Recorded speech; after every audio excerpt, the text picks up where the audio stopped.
يحملها إلى الرسول من الرحمن يهديها. أعوذ بالله من الشيطان الرجيم. أعوذ بالله من الشيطان الرجيم. بسم الله الرحمن الرحيم. الحمد لله رب العالمين، والصلاة والسلام على رسول الله نبينا محمد وعلى آله وصحبه أجمعين.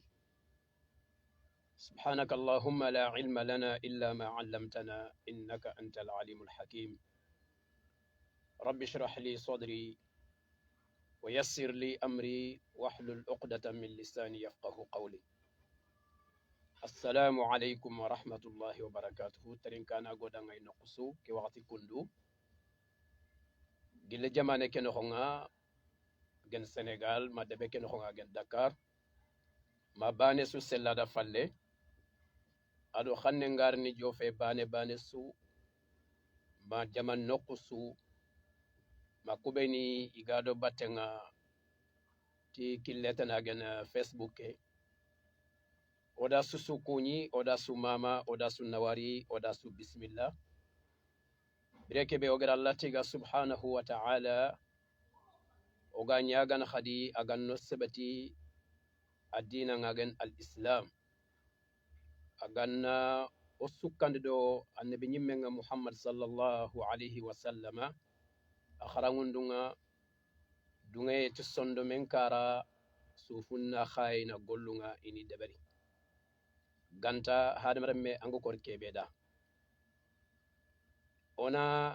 yokuku sababu ndano ngoni mama oni nawari ona ille mama ndenga lakata taxe ke dama damancu terinkananga gilli khirsu ma fonnan kayu gilli iguma tangani yakhru ona duwa waxini beni ge fati silami ke damancu sa ko sumpodo khati odi be khalle mugo me be khalle mugo muslime nyaga no idongo dadan Allah ganna yampa odama ha noda taqenya aljanna nodi tanga bakka furunku me yangan kata jahannama yangan kata no sukof manto kisbakay kharsa kunu nyani o yalla nyaga na sara non dangay Allah subhanahu wa ta'ala ganna odi susutu gadin ciro o khadiba ku mo kharomu Allah subhanahu wa ta'ala ganna odema isorgondunga ni tongondo kitunga Allah ta'ala ndina keno o susu game nagano no game gesunu o ga sikmedana natahu Allah tabarak wa ta'ala alingu adunga e muru ndenga wonat khadi asogo ndebarinde akhini ketaxe kundu sunko tugunne simmande nyana kharsa ko fon khibare ko fon pini monati me ko foninga ilesli iseqe ayagani yahun ko fo o garinte karambe a wayri awa dimma u futan litini ya khallo mundo menha kine do yaqe madi yaqu ma yaqe do kine ma yaqu idi kina yahu fana fwani musulmahu agada danindi agar danindu kunga yahunga nyana kebe do kebe na hangata hadamar mun karanga igodo yakhare nanyille afet banta yakhare sukunnun tan nagri anna daga yahunde bari andana kha yahu ke khottu filiani yahu ke lay nyana oga kebe khilli kapalle mahu yahu ke lay nyana oga kebe khilli yahunte funde idan musulmahu sado igo anga yahun tappa yakhare kamma musulmahu ndo koren kutu yakharu yogoni nanti anam makhani aga kefeni kun yakharu iga harami ammaha kufini sababunga ambana mathalan yakhare be kebe mag harami ammaha tidambenya النسب كان القرآن قد حرمت عليكم أمهاتكم سورة النساء آية النهو إذن كي آية كندو أرجبتي سارانا يخرو إذن أنت تقول أيتين سرنقا كاتي ما يخين كمهو يو make ama khempe bani nanti anga bogu yakhare kebe anga bogu yakhare kebe ado yakhare suga fab bani mado yakhare suga sakh bani ko angatina matugunne walla amma khore amma khono yogo lay nyan sasa anken na khasey walla khana nya joto yimme idan كيسرونو حرمت عليكم أمهاتكم كم أيرين خداعت وخالاتكم ما كي خدي أو تلاقى سجنة أنشارا يخري أدو أخاك بوكو كوبيني إذن ناوتو كيتا نا باينينكو فابي جدان يخرو إيغا فابي ميغا ساخي فابي na khalaninko orawtin matugune orawtini ma khore agen ma wax yakharu idaga faabe midaga saxe faabe ado allen yakhare ado angida nyigobe khaga fabane wala khaga sakhbane wala khaga saxe faabe kellen yakharu wala angida yakhare be so ni kanona tangida yakhare khargana nyanyagan qase yugoni maha akha andaga faabe makhaga saxe faabe ado yakhare sugu baga kenqa ikuntu kebe amma ado bayni ko odangay ot faabe gidan yakharu adiga saxe madiga saxe faabe madiga faabe idan wala am hontana igatini am paba bayni kunga tel sigalla ko mama ko siginda tayib sitinde yanke karata o gado tombe be batenga kenya ayrin khadi kabande ngarinti sugunden kara dambe ngononga sugunden ngononga wandi yakka hunonga ya khare gana nyaga wandi yakke wandi kacce wandi yakke gani yahu ambana yahu ke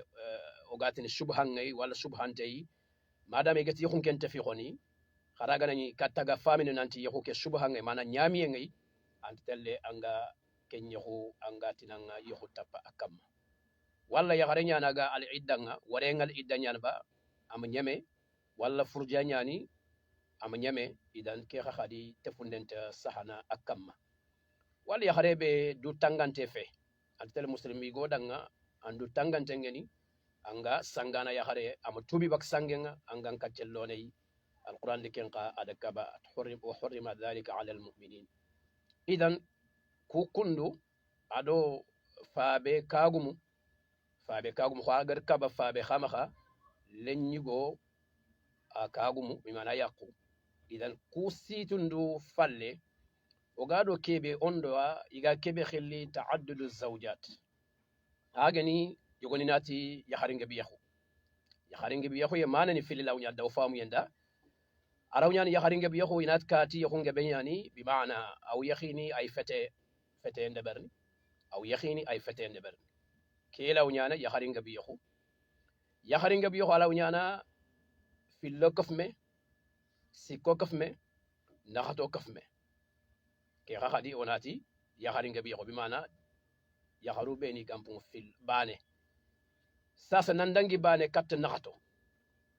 muslima hunda man ko akhibari ado man sababu nin cikki iga igollono na yakhari fillandi wutu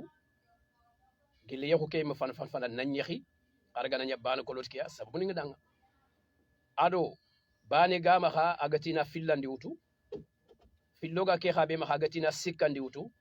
sikkoga ke khabe ma agatina nakhatandi wutu idan igonga na ku sababu ni famu ado muslima hungarta hundi lesil ni beni kam ado sharti ni beni kam yakharenda sababu ni ku famu ado muslima hungarta hundi lesil ni beni kam ado sababu ni sharti ni beni kam kembere sellanke nyakhare anga yugo yehu anga na fana nya misal dangdi aganati wa yakhare yakhini kefinanga an qartu nanti muslima hungadda ta sharti ni beni kam itimme igoke kabandent ke igodo ke yakhare na muslima khun noho idan ken ngati yala anga bartun ke go kaneba nanti anam maha foka fanga yogoni khalle amma khate ne kafang anani sababu ni ngononga sababu ni kubeni wal khargana sababu baniya ken igoke wala kennan ken yakhare yakharu yakhi gampungu bane agata hunu sartini beni hakama kunqa kite igoke idan ken ngati yala killen ya hade kedan man nanti gondanga anan kempe ike baniya idan kiyanci go gana fini ku ilande katta Allahu tabaraka taala sharia ke ko agar ko ngodanga ay gebe hotto hollunga nanti hagaru me sohi fofo suratu shura no hon aya nyugani kenga hagaru me sohi fofo ya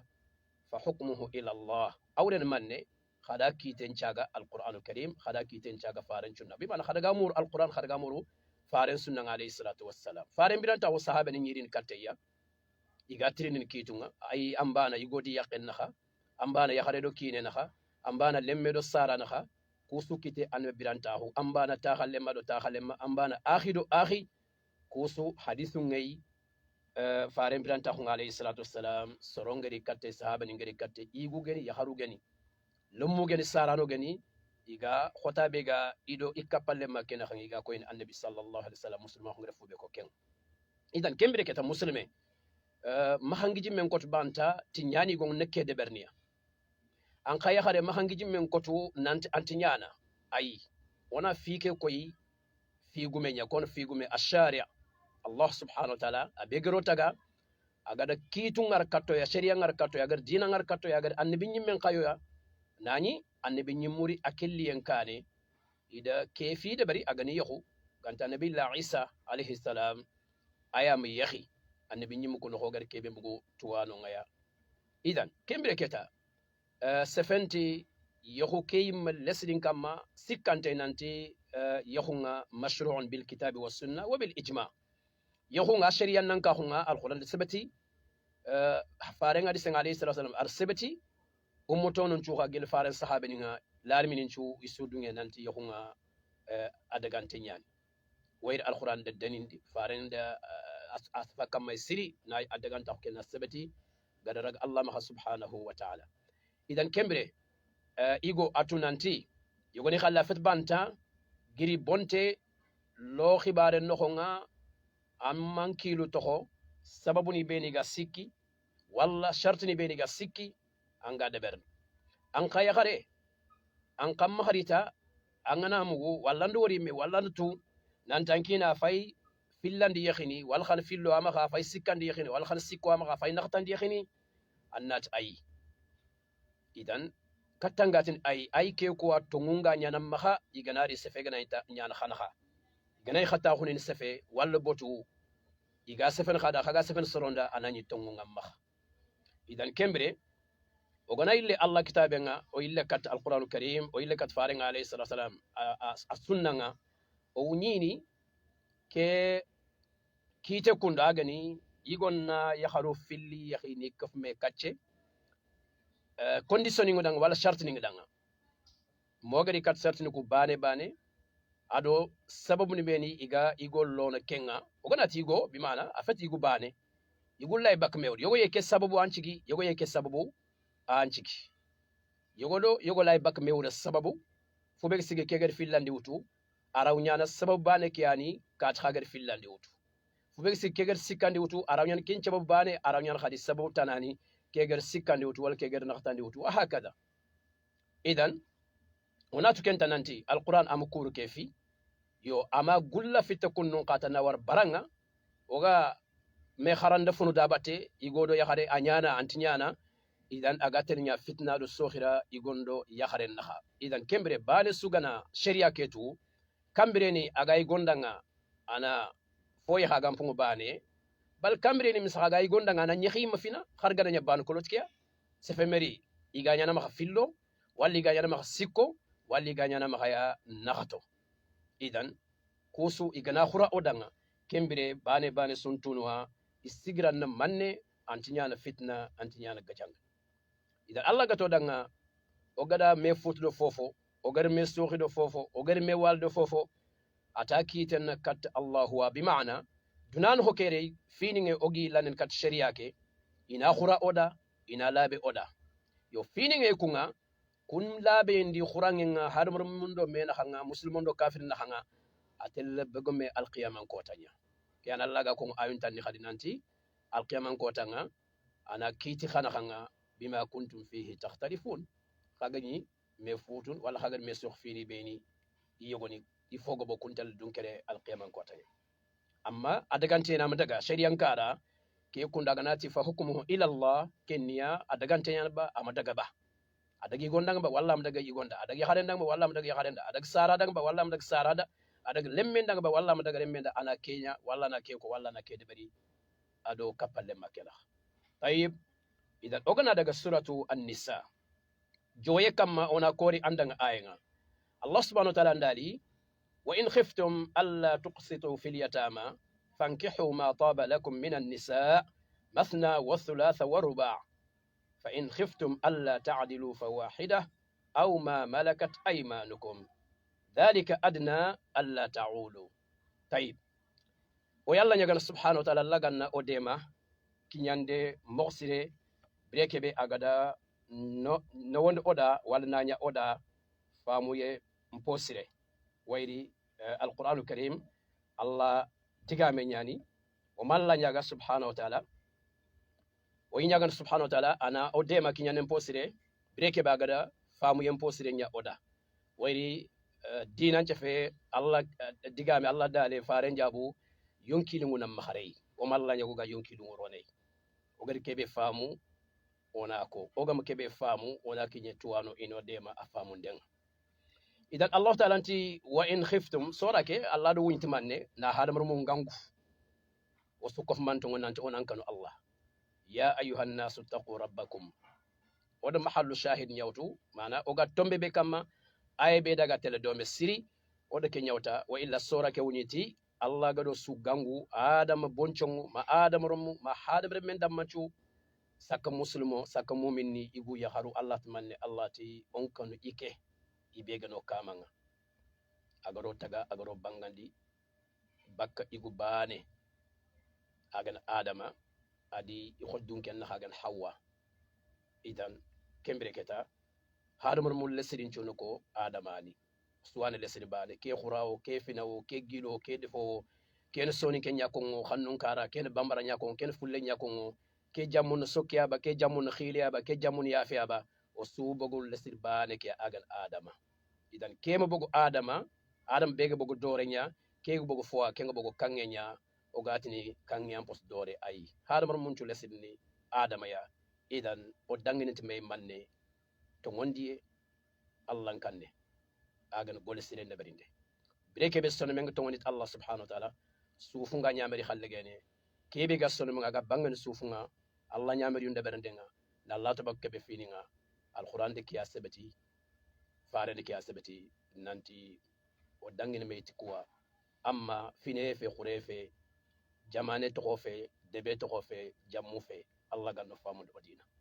idan allah subhanahu wa ta'ala ay ku joki ada yehun khibaren ko sora ken honga ke ay ban fe na yehun khibaren ko na futtun khibaren ko gatini yehun naburu yehun nat futte yehun nat tamma yehun nat tamma do futtu ala kulli hal la'alla taqutanni fatam pancin naro kunjiya idan yara allah fa in wa in khiftum ganani khagana kanu anga kon fosu andu tuwafina idan ke antu wanu nyogol gati in khiftum yara ya gani khagana tu hartu khajoti bimana andu igo alla tuqsitu fil yatama nanti al yatima yahare be gan kittengure bimana anga khimpay sasa afati misale nyan anga ke fati ada len yahare toho len yahare ke gatugunnaw wayr al yatima wala al yatim ayagani itsere bege afaba asara go ga fati nani lemene ke am belehi ke yani al yatim arabi ngina al yatima tayib ambana ke al yatime sumpu yandana kha ko gar misale kebe ko kallana kene anke nga khinya misal dangadi walla sumpun tandana kha fa bimbono nani sumpun tandana kha lemne ki khatugunne nyani idan aro an kafalan noho bi maana andu tanga sorgolo anga sikada anga khorondini barajem po khore ngay fini filli ganani fa be ngar naburu to anna naburu ku korosi ke fin lemne ki mi korosi ndenga anna sorgo naburu kubeni fa be ngari to a khallu ngeni misal dangadi anna sorgo kun naburu noho ay telle wayra naburu an tanka ma wajibi anna anyim nabure ke ro aliyatime ke ay madama fa be nga karagal foto yo na naburu ku sorgo madama kengen lemenenya am pay barajen kitken kara alori wayra manyim nabure kelle idan an cigilemne ke danga nana buru ku korosi na lemne ke mi korosi ma kota be Allah subhanahu wa ta'ala ga daro kutu aga nyana sere haqqilin timme ko sora ken hon kadi ayu ngano iger ken kako idan ken ngata allati khanina buru nyonta katti khana kiniya khagana yakinni ko khana sedanti idan yede ken ngal yetimi misal daga ayan kittengure a horona nyama kha anyana asikana nga sasa angumu lanna yekhunde misal daga allem meyugo misale nya andi woni angumu lanna yekhunde allem meyugo walla ke aliyetimi be mesumpu gantandan kha walla sumpu yandan kha ngimme yehuda gandanga na yehi ayhum harami amma kha idan Allah ti angana tu andu nanti ke ya khanne be aliyetimi ngani angana fanke ayhunga anyima ga yehini ba walla ngamulanna yehunda lenya allenyi go nyaba andu tu andu nanti anna takke naqasinia biwana ya hareke ayhunna buri ngan masalan keme wujuniya annat aliyetimi nyani walla yogoni khalle nyimme and khoronde dubane nduguna tampille kineta futampo walla nduguna tanakate kineta futampo idan ono kilun tokkede awre ne manne kiyal muslima hu ana jomu nyamulla suda misal dangdi ndinyo ke nganari katanga sasa yokeke ntandanga ke portable misal dangdi wujuno filia and fay tel and fayrin and ni portable ke a jonkon nampo wujuno fili non annan kawna mane debari muslima hu hinne endo jomun kanu endo khairin kanu endo na khairi lit katanka palle man nan kawna maninya ayagani angert nan portable ke wujunu fil fata jonko masala wujunu sikyan wal wujunu naxtani angamulla annati wujunu naxat fay wa ila lawnyana hada bar miki bigiri katan kundu masala sereke kori nyanda kitulla falle agi yoke ke gagan idan anken na goitanga yogoni kallanga durkhoto nan na kanen chiti nan profitene nanti kori nyaga katketa ndugo harna wujune kine masax anga mamulo har ku wujunu fil yogoni inti kinne etina ko ke tampinte nyani ana wujune ko mo karkine an kinnanga subhanallah idan ono kilon to alquran karim ona kharawna famwa allati alyatim ya kharega khorono ammaha ambana ancum pudun keni ambana ancum pudun kefe ambana anyimyan mulannayi ambana mulannayi khundi allemmea walla ngidanyi gotana an ko tan misal dangdi kha alor anke nyana woli nganyana sikana kian dimma tuwanu ngoko ngonanti birebe ganani woli nyimmi agana kide khati Allahu akbar woli nyimmi agana kine anyanya agane anyana yakhare ke yakhini anyana kuyni afwan anyana kuyni anyana yakhini kennoku yogoni tini anna sigira bane ngara bima anna faba hunkini seretana kembire annari kat kencere annati kat fulane nga an khalifa kat fulane ngumullah mana ko ta hun yakun cefe aywa akini ngati yahu akhanati ede kat fulane baga khoroni maka iri kinanga tiyahu kembere kat andi fatme ganani anya ga khoroni ni anya na wolinga anya fay yakhini khati misal dangati idan kembere itan nagir sigira bane nga anna sigira bane kini yogoya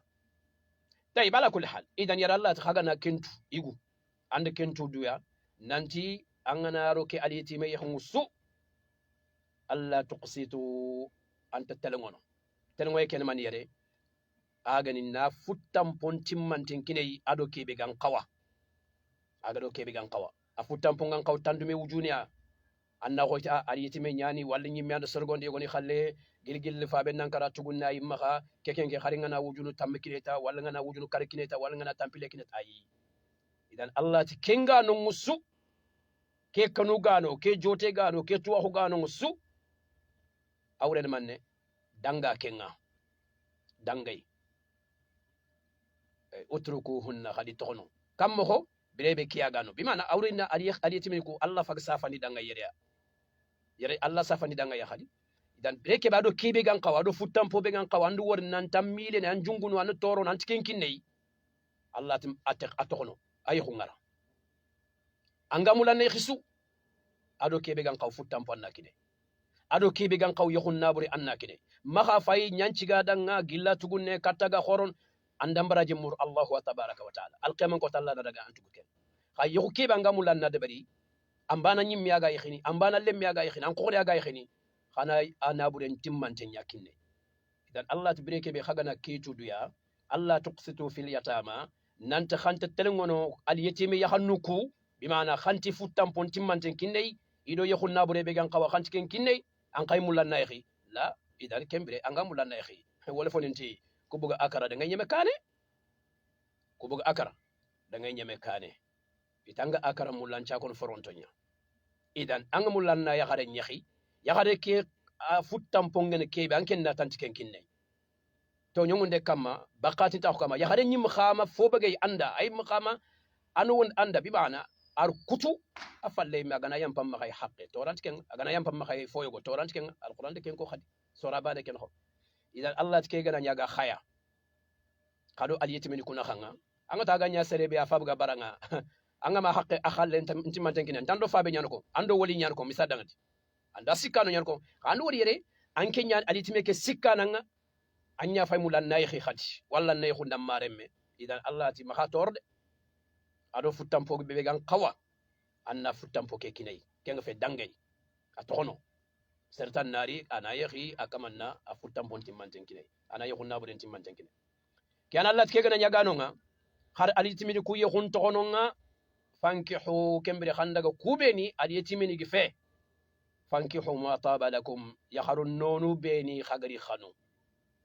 imma yogo yana tiken yaharin gille nyamulla harsa silama hunno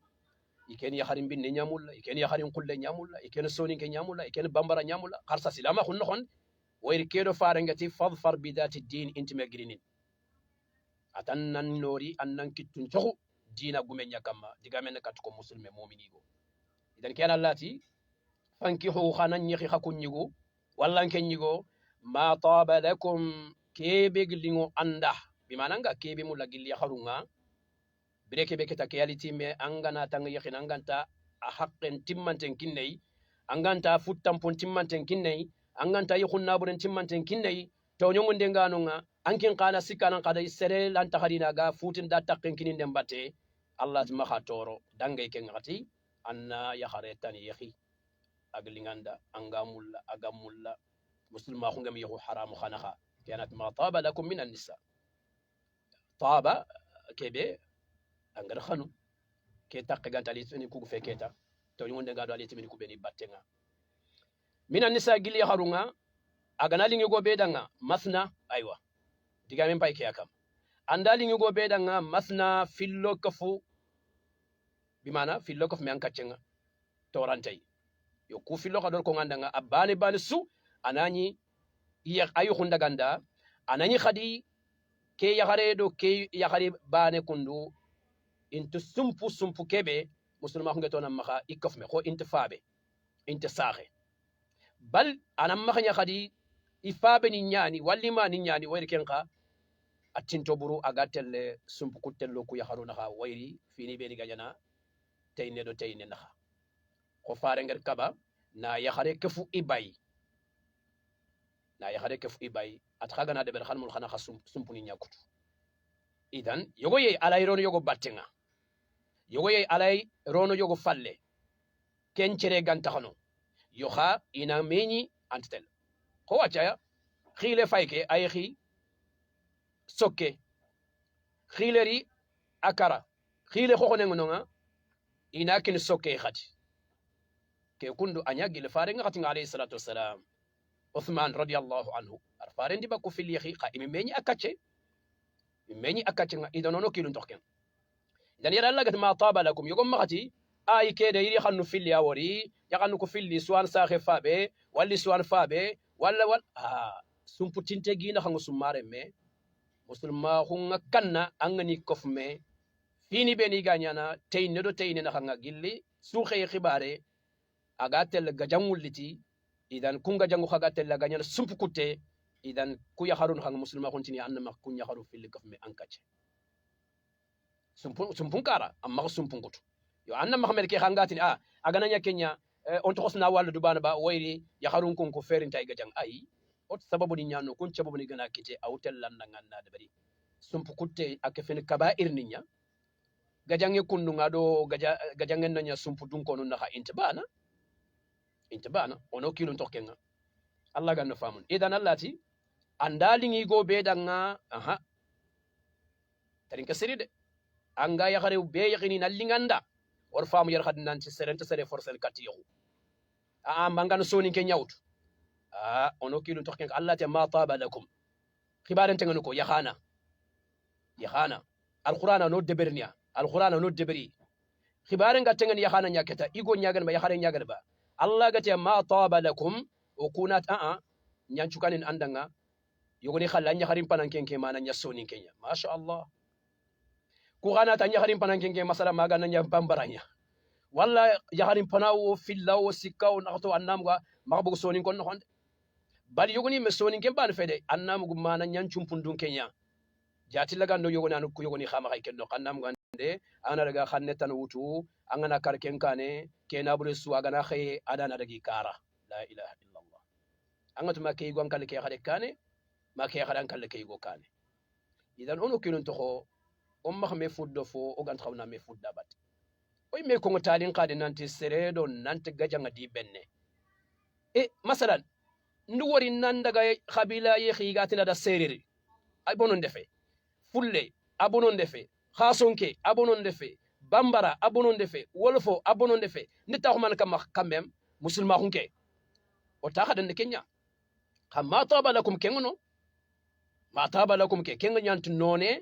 ay nyanti khure ay nyanti fine بريكي بي ديسلما خل لسرينغانو الدين والخلق ايوه الدين والخلق يوي ساسا اناتي اني خين كارا يوغني خلي انام قال ام بايرو مو بينيغا كارا ني يا خين انات اي اغنا وري نانتي مساد يغنا كونيخي خوتال لوني دينا خانا ولي ليس من باب ما طاب لكم امرو كنو الله كن قتا ما طاب لكم فانكحوا ما طاب لكم كم بريكتا ما خكيتو لا فال ايغا يخين awarani finta ko dina ngata ado sogo be do lingu be ado dina ngam mesoxi o yogoni khartata o gar ko yetale mo kebe anga kebe xeni mana nya soni kenya de agam nya soni gandam ma khari yare bal mana nyo khabila nya de bal mana nya debe ki ade bal ya subhanallah idan allah ti igo be angar waranna fillo angla gada ko agar no xombe fillo kof me يغوبي هانغرو ورنا سيكو كفمي اشرتين تيمي خرسا ان كان كندبري يغوبي هانغرو ور خدي ان ناجوغي ان يخرو نغتي يخي ان كا كنقا ان كان دبر بريكي بي اشرتين تيمي يري اذا لوري القران دوكو كيمو فانكحوا ما طاب لكم مثنى والثلاث والرباع يونو كيلو تو يري يغو نيغ بونونديني ايوا انام غاندي فيلو siko ka fillo nagato ka fa fillo do siko kenter sigmanme idan ono kinun to ke mana bonon te nyani faren chun nan cigi kuncoro kane sahabe silamahu aga silamahu kataga silamahu no yakharu sigi kunyanya kace salo muslima hungari alori yanga kendo ko inanti ken sharia wala ken gol nyankite muslima hungol nyankite fe faren dangi en falle Allah kendinin faren ba ni ada anandangi nakato tirige enkara yakhiyaku idan kinci encereg silamahu arikat annabi sallallahu alayhi wa sallama adi khibaren ko farenda na agari khibaren ko farenda nanti kede islamahu kha yakharu segi kunyani maha farant manne at faykati susu kof mantonga andori ayile katmane ma tabalakum kubeni nakati angaru wari nanti yanchone men siri anni yamul siri anna tigit kunga kutuku anni wara ando wara khempane nakato atanna nakato kubege segwana ngana nakato bege na to nakato idan ono kilon tokkeya kempalle allah subhanahu wa ta'ala ay nga jokin khasati fa in khiftum aywa breke bogata adagan tenyani andan kenyugo angana wari anta telongo nando aliyitimi yakhare kenaha yakhane kenaha anna ken tokono nganna daga yakharu tan yakhi gallingandanga silama khonno khon kharsa yo kembre angar waranna filwa wutu angar waranna sikwa yakhi angar waranna nakhto yakhi torantanga ganani sertini ngana timme kem pallalat fa in khiftum yere itikhadi qaganatu wayda nga kon fonga andu tuwa كان يراننا فإن خفتم خندا كنو أي كنو يكي كان بمعنى تواهو وإذا نكون فونا أستاوينا في نانجرتو نانشاكو فونا أستاوينا في نانجرتو anda amulo yintu anda khone yintu anda no yintu anta sakon anta kanne mo khoyo amma ke no ha huntu an son gon kala nga jerinte angatu khara to ke bani ganat jeri an rono kumurno idan kembre kita to wa hunyan chawe kana lat fa in khiftum khagana tuduya alla ta'dilu aywa angar fillo ko bene kof me walla ngamul na fillandi ke bewutu walla angamula sikandi kebe wutu walla ngamula naxtandi kebe wutu allah katunu telengono inaha fillo ko agene ba allah katunu telengono inaha idan andor kiyal ta khad fan agani al adl bainahunna aw bainahuma nawtigil huma ma hunna aganya sikko aganya naxatu annan kat telengono inaha Allah tu angana tu andu nanti Allah katunu telengono tayeb yogo nati kentu ni kam mo haram men ngi dutu agana bore bak lojur konge bal al insan ala nafsihi basira walau alqa ma'adira dimma yogo on du fananti lojur konge poge benya wal lojur poge benya anani o tu finga agamo khombe aganga mo khombe angano mo khombe hada mena du fanati lojuru ndoro konga ko supo mem mo idan allah fa in khiftum khagana kanu bima na khagana tu nanti allah ta'dilu anke nyugo antikatun telengono khile do ya fe na khanga ammilen ya kat khile wala kat ya fe anjungunwa ambana fillo agam makhaba wala bani agam makhan qart nan tangana fok fay ammilen ya walla fillo ananu tunan tangana sikandiliti telengoyenti nyan angana naxtandiliti telengoyenti yala kembere allati fawahida fa in khiftum alla ta'dilu fawahida jawab fa in khiftum agani sharti nyani selli angana joti selli angana tu ankanu anjoti andutu kestarto xunya kamma nanti anti katunu telengono ku yakharuna khanga allah tin jaxere sokonde de anken nam harode son gon khallanga naro iga ko mo mbay xonni madaga ankati jane ngandaga kutu kristo yogoni inyi lomuno yogoni kharsunu nan kata anaylitina naga nyimmen daga jane kutandanali annam gu jane siren qala khamene anna kutuwade an kanne anta la kutuwade idan allah fa in khiftum alla ta'dilu fawahida angana tu andu nanti anti katunu telengono khempe bane aw ma malakat aymanukum manna du wasati anki tengal kebe mara ogatini tumbare tayyib alquran de kiyako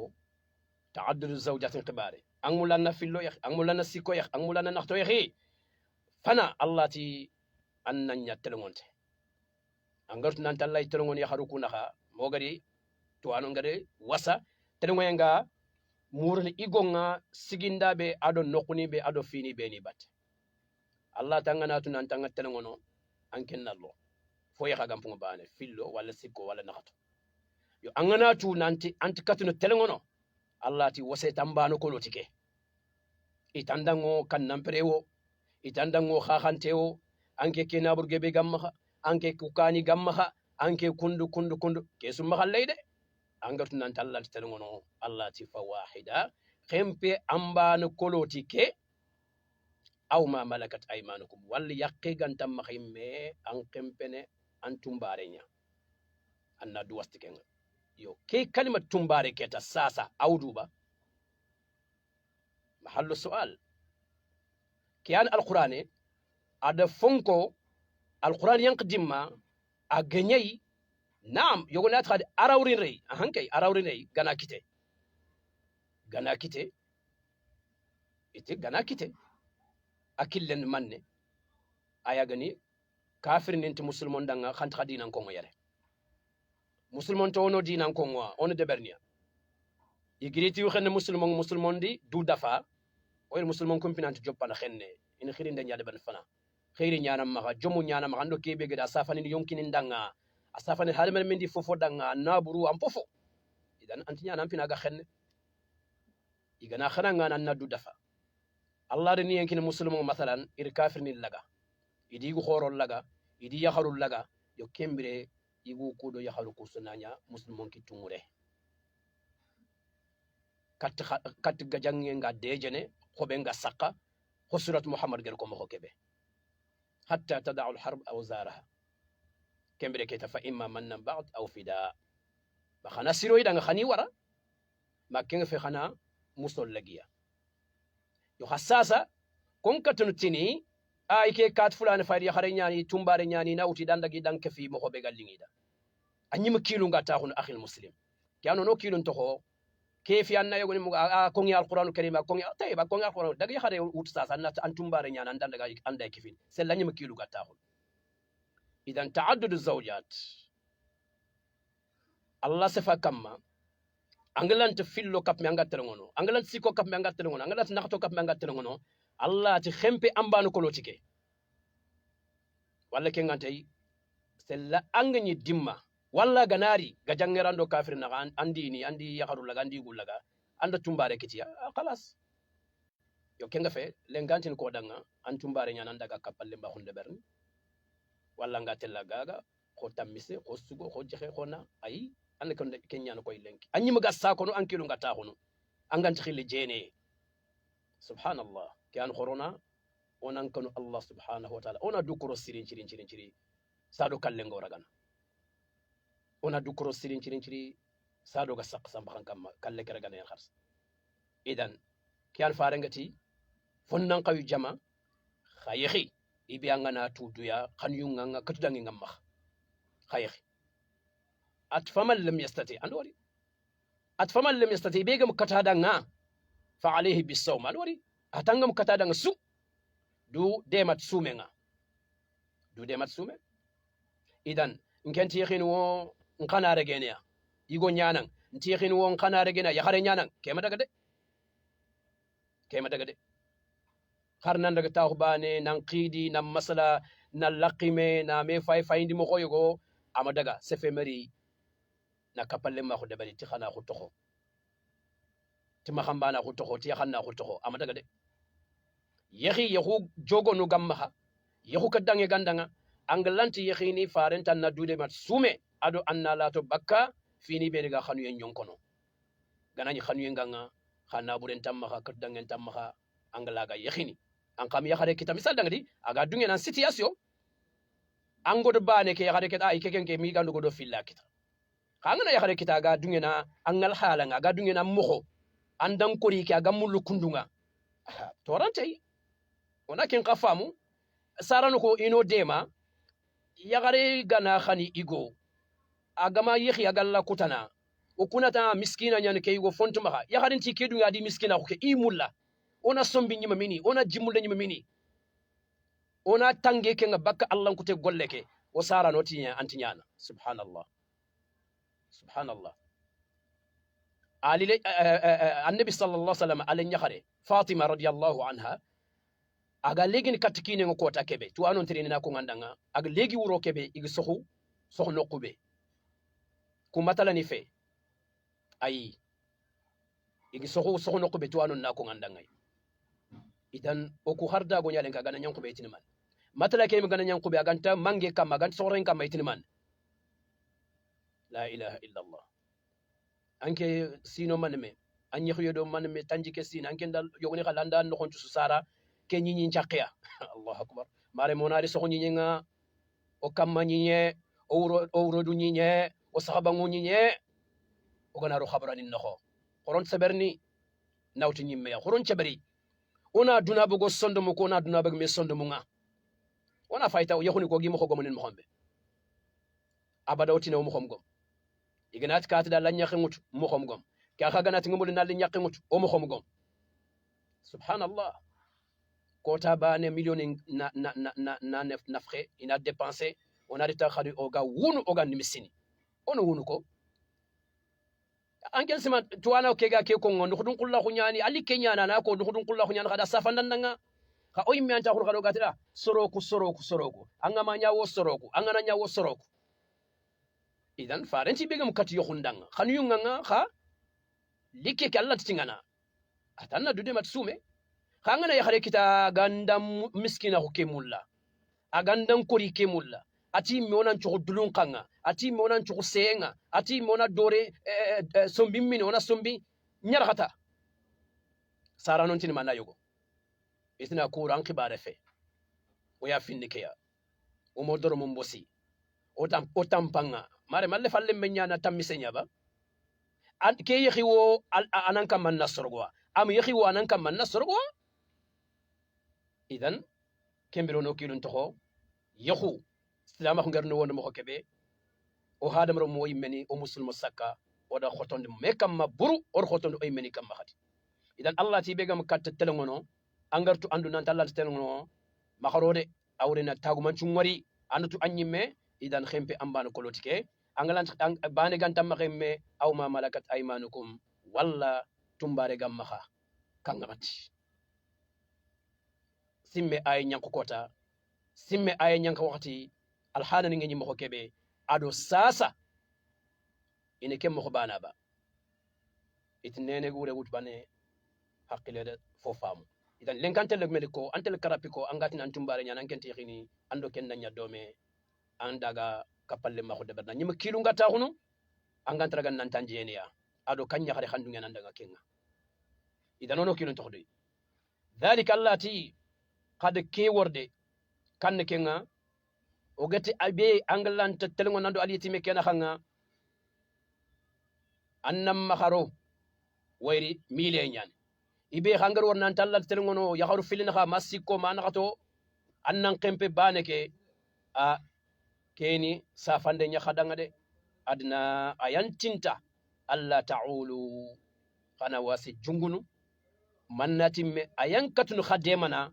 khana nya telengonto yo yogoni ni war alla ta'ulu kayre min al-iyal konan tangana khempe bane angam fillo ya angam siko ya angam na korenna wase gobonan kitenga yo ke kundu imisembe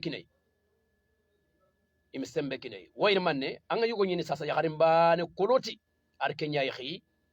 maremme allah jidan no wanda do ke ya kharena khanga lumu manme ayugo yemen no sufunu wala no fana funu no filla funu no sikka bane no fil nakata funu anga ya kharim bane yugo nyini sasa lumu tammi a korenyan ke wala korefe idan oganati khempe bani akudo liken na wase gobon ankama wala korin na wase gobon ankama wala koren na wase gobon ankama kemana tuwanon de lampundi idan it alla ta'ul ki anta anna wase milene angana khempe bani kolotke khalas amilena do konaha idan karma akhini kiyani leslinga ya haringa bu yexu yebe go kongi agani fo yexi gampu bane certini beni gadanga karma anmu ay ko no fana telengon taxu al adl aw al adala baynahunna breke be anglaga telengono ya haru ko do mena tayib al adl fi mada telengo ke kharono manne agani tuwanonti fil mabit anga bito beni yontana bane subange ina mahdangime saki sugana ni deba bane saki sugana ni misala yogoni taxu mo nga kabane anga fiken khadi yogoni ma kenti ma khay an yaharu fil yakhin antani suwar kabane yogoni kenti ma khay an bane suwala ka kayma tuwanonti yaharu ku gana dunge andanga yaharu ku igana dunge anda yono kino to idan angalanti yaharu suro no kompe yanken mula sasba yogoni khallenga anna isuro khubu bane kiano yogoni khallanam anna miti traverse ne banna kello inaha subhanallah muslima khunyan ke sara khunyan ke yakhare be yontanga na nyanda ga fonde berne ke be Allah gar denin khana khanga ya bane ke minna makhano yibeni ga nyana yar ke bane tumuko ba ke kundono kilun to ko oy muku masalan yogoni ga ko ngannam khabila ni yogoni yakharu filani gom makha kha yakharu ku filsu iswana khubu bane annamata ridon bana ni dakha subhanallah yogoni khalle kharte genya khannu bak mo khonyogo se femeriti rido iramu bana ni nakhangay idan angalant danga wara allah tangalant danga wara kadangen tam kha wara allah gando dem idan telengo ke ko to nyontande telengoye tahu noku ni namma dangi may buru masala ande ke wara jongin kubenga ande ke wara khubebe masha Allah tagante nyani dundon dagiri keme dundon dagiri anta bakka khalayme keken ka kamme gana giri fanta fuchu dagirta ana wita khul telengoye fat kenga yang khammati ke joxe kemene attage fonno konno ke joxe kento konno ngay mana igana ni germe wali fon man wali dangi me bucunnya fini ngay na nyokko keme hosin torumpilli akotanya ono kilo to ken kay ka serenga na wor haqqilanta ngana wor esper ngana wor khabir ngana wori agatu nata kay go matelngo yo du korosken ono kilo to hodu yisri Allah to annan kat telngono inaha annabi do nyamer telngon taxu idan bito ku taxande ke fini dingrani annabane suro taxu noku ambana kaba ambano gatul khube ana yisuko isu kaba ne ken nokonga kabane suni idra ndingira nyani ayro telngoen nokon kadi agani anga jiggen katiya biradonga agane nafake aywa ante kesiron anga kesiron anga kesiron ganta ya kharebe agu koro ammaha karke ngana ya kharim bana gankit anyakunga agu koro ammaha su agantanga kunchiginini agantanta kunchiginini kenga kata itel andanga anna nafangutu ila nyakhru khana ya trexri la nyakhru amma khay gonda an koro igom makh a makhi gontri nafqa atanda makh safir antan chafernia sakati an chaferna nyima haju nyada idan on kelo tkhodi idan kuwan shartninga fil lo yakhi sikko yakhi nakto yakhi gata huna kamma sa samma fube gay gollono ana fil lo yakhi ana sikko yakhi ana nakto yakhi igullay bak mewde o gar ko mo xambe fanakiya sababu ñogoy ñana fo ane ni gokiya agani ogatin xanuyi danginte fon nan kayo kasappe igom pay sasa yaxare ayogo ayaqin yaxaru ñogo yiganaro ladan no bito manme bito karki bito tummi bito ñeri ona ragi me bito naxati ayogo tayeb keigo agana bito kargi taxu agana bito naxati taxu misal dangade agana bito ñer taxu adi kapalle mangam ya dome gana ñaga toron tora kasappe ya yogonata keken ka ke xa dangi bur bito naxati bana kellat ke muñit yaxare ke xa no harbar muntu ban Allah ndo deberi Allah ndo taga no bugu mewre tege ke foto kuno fini bini ganonga Allah di o bugu me yakenga idan kenyan sababu igonna ya khare khagam fu bane filwan ketaba sikwan kalba tayib yogona sasa ya kharu kuna yisuga la danga la bane do me kha marem i bak me wala afogebe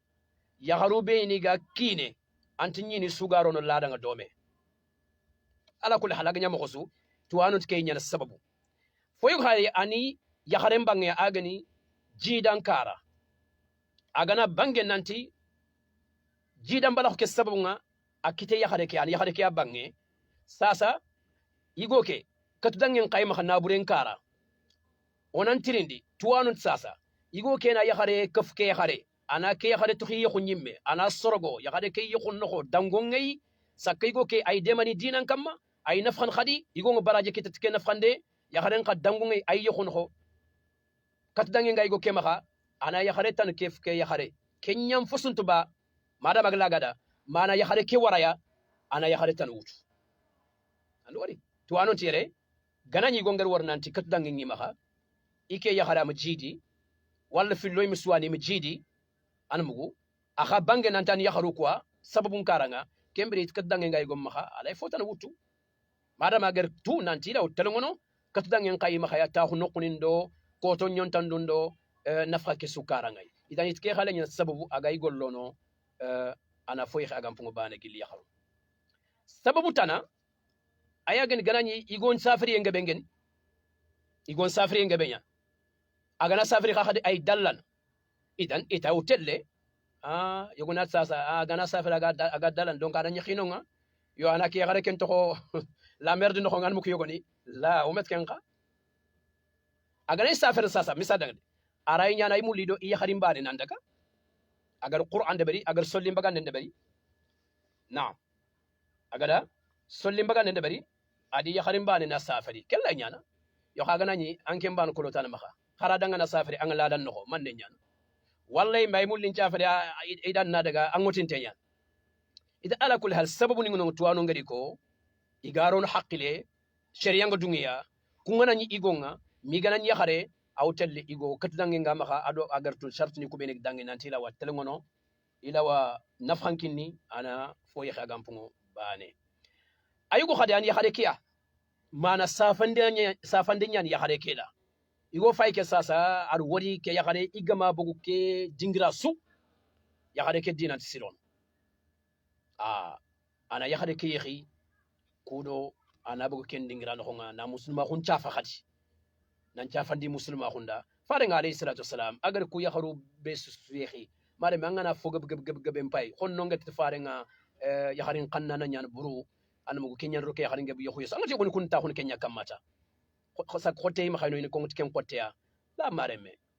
yakharin gebe yakhu ma khawri go ngari yakharu fil sikki yakhita nam gande ke mfogu yakharin ngata abada almudla ayugo ye akite yakhade ke safandenya yakhade ke demande ya muslima khun demande ana fare yakharu ko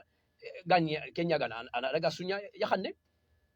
kha ayakharu ko sulman aisha bana ni no ko yakhanne agar yakhanne nyakh agar khusun nyakh me kutte kesu asudam yakhini sado aga yakhini fare yugo ni jidi igu kudangay sado ga yakhini annabi sallallahu alaihi wasallam kharaga ni gam jidi annabi da ganta nyakhadiya ado maria ida ala kul hal mahawori nanti kati ar fillo yakhar sikko yakhar nakhto yakhi annabu kenke ko yogoni saka i sefena tuwanu ko kam namgo i fo yakhare mulla ya khiga yakhare mulla imamuru allah kute golle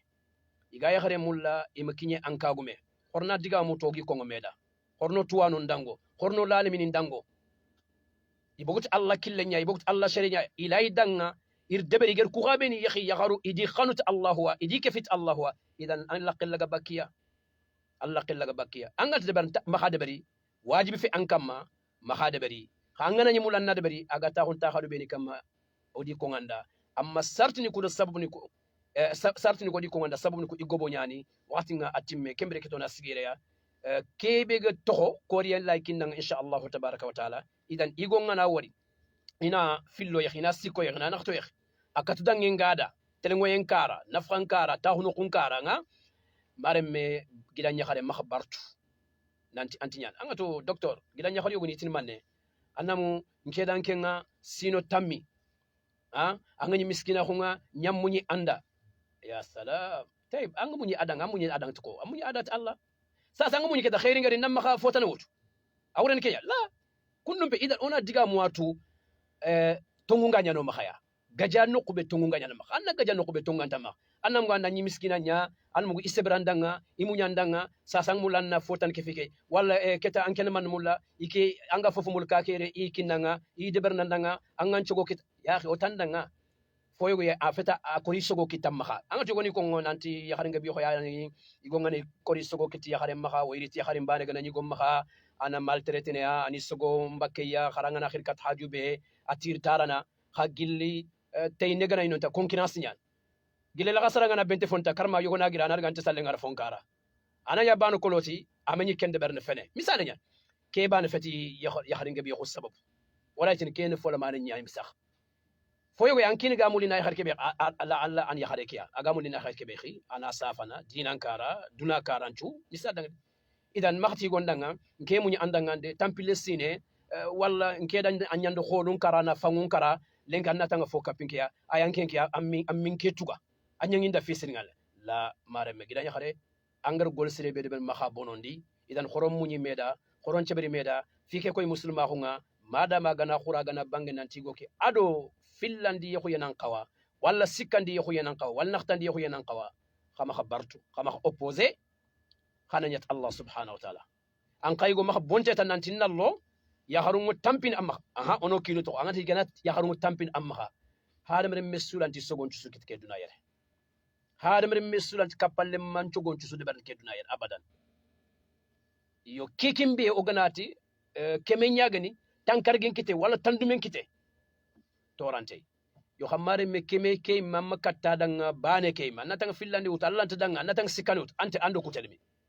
idan ono kilo to kenka ke yana muslima ngerta o katu dangi ke kamma yo keddange ko no kilo to xey yo gone tini akembre ke tanga tan fillandi wuta haaju ndambe kesu ini ta hunan kamma ya kun kafe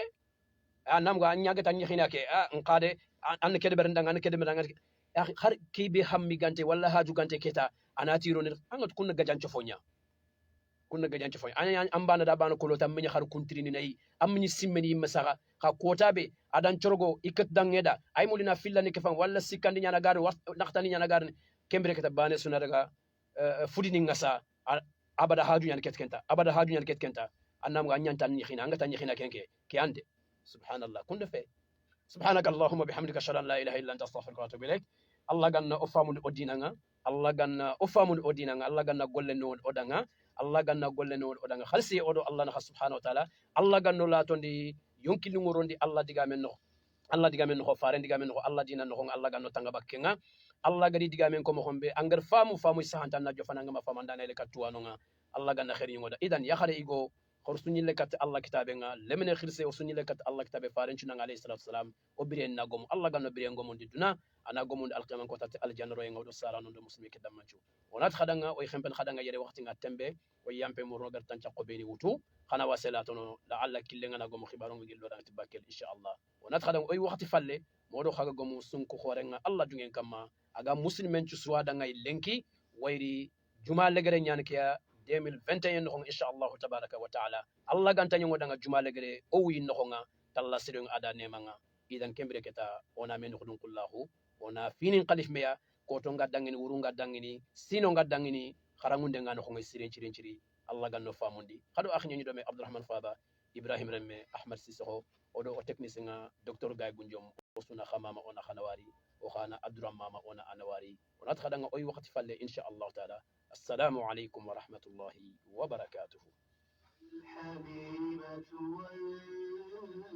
والمختار